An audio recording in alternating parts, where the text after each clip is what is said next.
আমরা নিজেরাই নিজেদের প্রোফাইলের বা পেজের ভিডিওর রিচগুলো নিজেরাই কমিয়ে ফেলছি। এর কারণ হচ্ছে আমরা যখন কোনো ভিডিও আপলোড করি, আপলোড করার পরে তখন আমরা ভিডিওগুলো দেখতে যাই, অথবা ফেসবুক পেজ বা প্রোফাইল যখন পরিদর্শন করার জন্য যায়, যখন ফেসবুক স্ক্রল করি তখন কিন্তু ভিডিওগুলো আপনা আপনি অন হয়ে যায়। এই অন হয়ে যাওয়ার মাধ্যমে আমরা ভিডিওগুলো দেখি, এই দেখার ফলে আমাদের ভিডিওর রিচগুলো কমে যায়।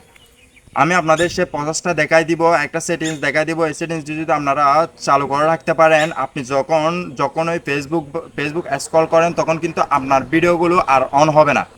সো আমরা সর্বপ্রথম চলে যাই ফেসবুক অ্যাপসে চলে যাওয়ার পর এখানে দেখতে পাচ্ছেন ত্রিকোণ আইকন, এই ত্রিকোণ আইকনে ক্লিক করবেন।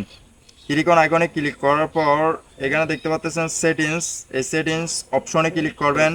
আমরা সেটিংসে প্রবেশ করার পর একটু স্ক্রল করে নিচের দিকে আসার পর এখানে দেখতে পাচ্ছেন মিডিয়া, এই মিডিয়া অপশনে ক্লিক করবেন। মিডিয়া অপশনে ক্লিক করার পর এখানে দেখতে পাচ্ছেন আপনারা on mobile data and wifi, এটাতে টিক মার্ক দেওয়া আছে। Never never auto play video, এটাতে দিয়ে দিব নেভার অটো প্লে ভিডিও, এটাতে ক্লিক করে দিব। ক্লিক করে দেওয়ার মাধ্যমে আমরা যখন পেজ বা প্রোফাইল পরিদর্শন করার জন্য আমরা আমাদের ভিডিওগুলো স্ক্রল করব, কত ভিউ গেছে, কত লাইক কমেন্ট পড়ছে সেটা দেখার জন্য যাব, তখন এই ভিডিওগুলো আপনি অন হবে না।